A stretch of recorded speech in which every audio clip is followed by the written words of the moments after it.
barang bawaan penumpang itu ada FOB-nya, yaitu 500 US dollar. Ya. Jadi kalau misalkan dia di bawah 500 US dollar, nilainya itu dibebaskan. Tapi kalau di atas 500 US dollar itu baru dikenakan biaya masuk. Itu. Selisihnya, ya, Ya selisihnya. selisihnya Pak izin ya. Jadi itu akumulasi, akumulasi. Nah nanti pihak bea cukai yang akan melakukan estimasi. Karena memang pelaksanaan dari Permendak, pelaksanaan dari PMK ini semuanya ada di teman-teman bea cukai. Kemudian yang berikutnya adalah terkait dengan ini kita harus pisahkan antara barang kiriman, barang bawaan penumpang, dan barang pindahan. Karena regulasinya beda tadi, sudah dijelaskan. Jadi jangan dicampur, ya jangan dicampur-campur. Nah ini kebanyakan teman-teman itu mencampur adukkan antara barang kiriman, barang bawaan dengan barang pindahan. Padahal beda ini, beda beda kamar, beda peraturan seperti itu. Nah, kemudian terkait dengan bea masuk itu memang otorisasinya ada di teman-teman bea cukai.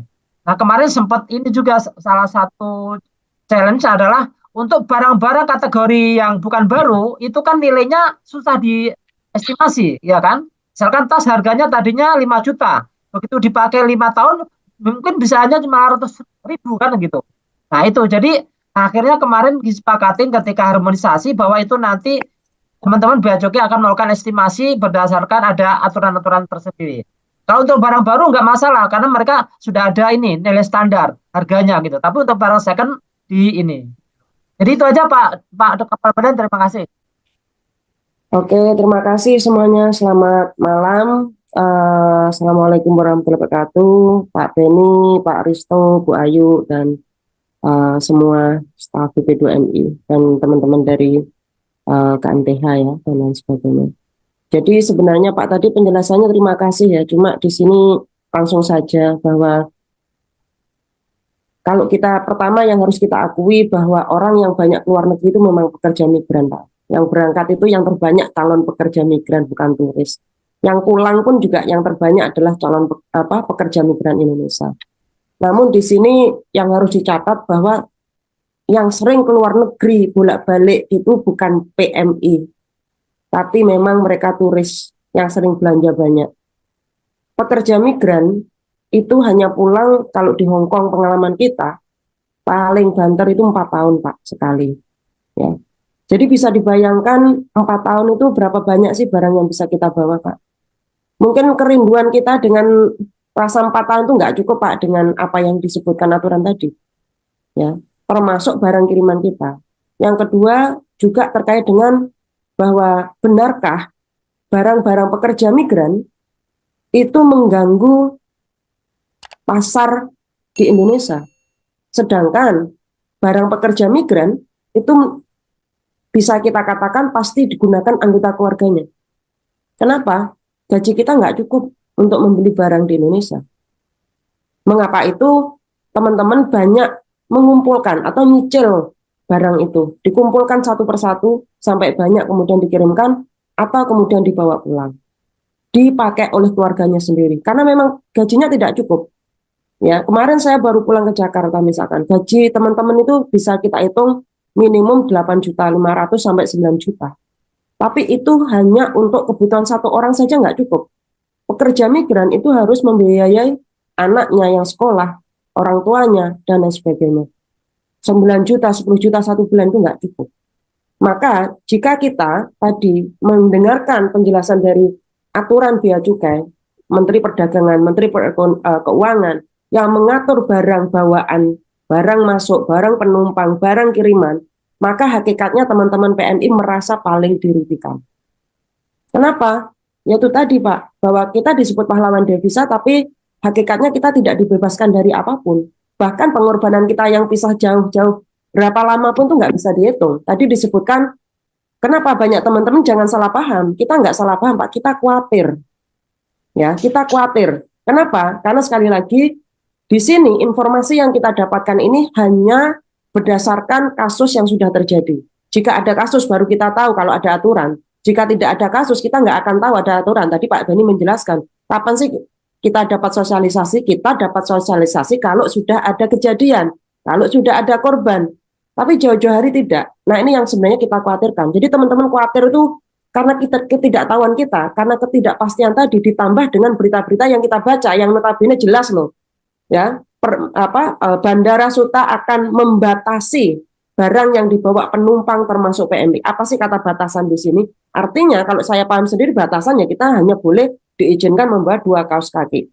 Namun lebih dari itu, pertanyaannya selanjutnya tadi sudah dijelaskan bahwa ada relaksasi barang. Kita boleh membawa 2 kaos kaki, tapi 10 kaos kaki mau bayar pajak enggak? Ya. Pertanyaannya adalah ini masih masuk akal enggak sih untuk direlaksasikan? Kalau tuntutan kami adalah teman-teman PMI memang harus dibebaskan total dari aturan ini. Karena hakikatnya kita pulang itu ingin meyakinkan kita nggak bisa bawa uang banyak. Ini barang-barang yang kita cicil. Nah, sekarang Pak, kepanikan kita adalah pada tanggal 7 Maret, aturan perdagangan ini baru diumumkan secara publik, kemudian diterapkan pada 10 Maret, meskipun itu mungkin hanya diterapkan di Bandara Jakarta. Tapi pengumuman ini kan sudah beredar, Pak. Teman-teman itu sudah beli tiketnya tuh 3 bulan yang lalu. Beli barangnya nyicil tuh 3 bulan yang lalu. Tiba-tiba aturan ini diterapkan. Panik nggak? Tentu panik.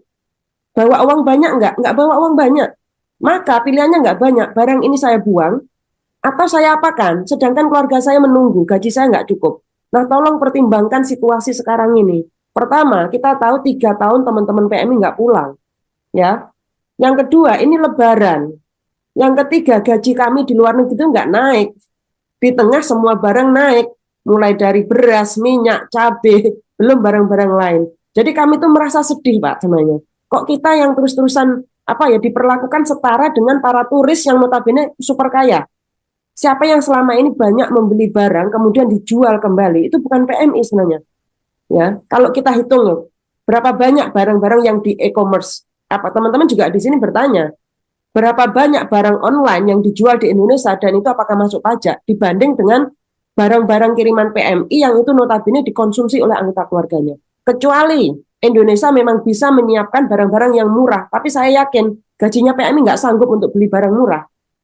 Nah, ini yang menurut saya perlu dipertimbangkan. Kalau memang pemerintah itu membantu teman-teman PMI, tolong pertimbangkan aturan ini. Karena sekali lagi aturan ini tidak meringankan sama sekali. Ya. Apapun mau direlaksasi, mau dikurangi, dibatasi 3 tahun, sebenarnya itu masih tidak mengurangi, Pak. Karena negara telah memperlakukan kami hakikatnya seperti turis, seperti pelancong-pelancong yang memang tujuannya ke luar negeri relaksasi, beli barang, memanfaatkan momen itu untuk membeli barang kemudian dijual kembali. Ya, kami bekerja bertahun-tahun. Jadi situasi ini tolong dipahami. Nah, pertanyaan saya yang terakhir tadi Pak Beni juga menjelaskan, kalau misalkan memang aturan ini bukan untuk PMI, maka kemana kami mengadu dengan cepat jika terjadi penyalahgunaan kekuasaan ya Pak ya di bandara, kita tidak tahu. Paling tidak kami sudah tahu kalau terjadi di bandara Jakarta, Surabaya, Semarang, kami sudah bisa minta tolong nih kemana gitu. Ada nggak yang menjamin ini? Kami saja masih diributkan dengan masalah IMEI ya, karena terus terang IMEI itu ya oke gratis ya, tapi hanya 1 bulan. Kalau teman-teman cutinya 3 bulan bagaimana? Dan ini kami juga bertanya-tanya kenapa di tengah pasar bebas ini justru Indonesia membatasi hal seperti ini. Jadi kami sangat-sangat ingin dipertimbangkan aturan ini karena mengingat satu tadi Lebaran, yang kedua krisis, semua barang naik. Kami tidak ingin ini menjadi sebuah kegaduhan ya Pak ya. Kami nggak ingin gaduh, makanya teman-teman juga ingin bertanya, tolong penjelasannya seperti apa.